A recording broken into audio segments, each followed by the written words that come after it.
هو ده الجمال بتاع السوق، كوباية القهوة والخضار حوالينا في كل مكان زي ما شايفين كده.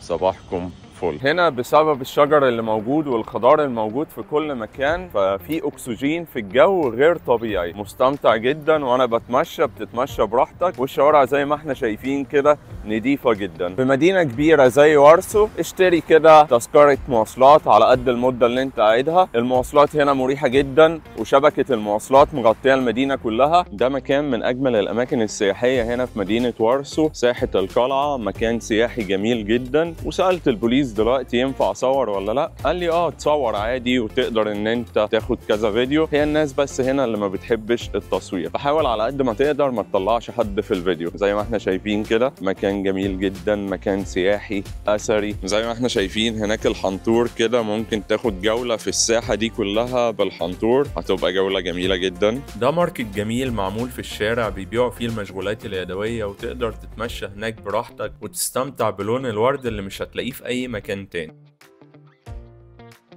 الناس بتتمشى في الشوارع براحتها وبتتفرج على المباني والكنائس التاريخية. بولندا بتقولك اتمشى في الشوارع عندنا بكل روقان، في مطاعم وكافيهات واجواء جميلة جدا. الست دي واقفة كده وكأنها تمثال، ملناش دعوة بيه. دلوقتي داخلين على واحد من اهم الاماكن السياحية الجميلة في مدينة وارسو، اولد تاون ماركت سكوير. في كافيهات ومطاعم وشكل البيوت جميل جدا. مطعم حلو في وسط البلد زي ما احنا شايفين كده، القعدات والكافيهات والمطاعم موجودة هنا. دفعنا 28 يورو في مطعم زي ده، مش غالي خالص. هنا عاملين زي كوبري الحب زي ما شايفين كده، حاطين اقفال، كل اتنين بيحبوا بعض جايبين قفل وحاطين عليه اسمهم، دليل على الحب، الارتباط يعني. زي ما شايفين كده جمال البلد وخضار في كل مكان. وارسو عاصمة بولندا، مدينة جميلة جدا حيوية، الناس فيها بتضحك، فيها أنشطة كتير، تقدر تتمشى براحتك، فتقدر تعمل فيها كذا حاجة. و3 4 أيام هنا في المدينة أنا شايف اللي هم كويسين جدا. العاصمة كبيرة وفيها أنشطة كتير جدا تتعمل. احنا دلوقتي بنتمشى مع بعض في مدينة وارسو عشان نكتشف شكل الشوارع والطبيعة الموجودة في كل مكان. خضار زي ما احنا شايفين كده جميل جدا، البلد مبهجة وجميلة وطبيعة حوالينا في كل مكان. بنتمشى عشان نوصل لواحد من أهم الأماكن السياحية في مدينة وارسو. المفروض نزورها بالليل، بس الأفضل إن احنا نشوفها بالنهار عشان نصور كل حاجة. وهي النافورة الراقصة، بتعمل عروض وحاجات جميلة جدا، والناس بتيجي تقعد هنا وتستمتع بالأجواء. واللي معاه عجلة بيتمشى بيها. مكان جميل جدا، لو زرت مدينة وارسو البولندية لازم تزور المكان ده.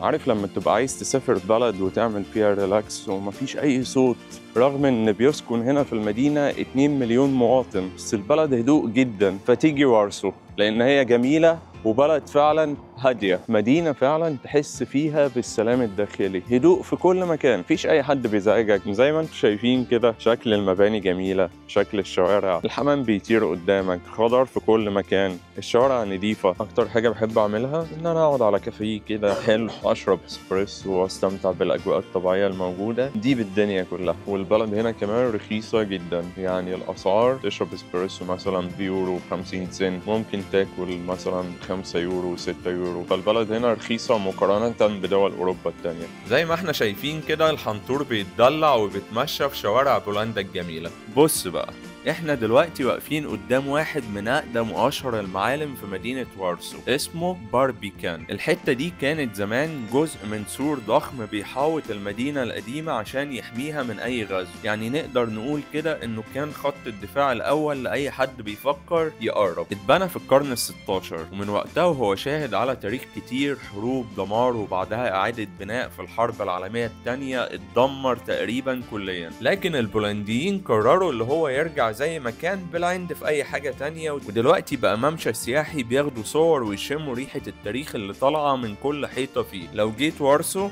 لازم تعدي من هنا، مش بس عشان تتصور، عشان تحس بريحة العظمة.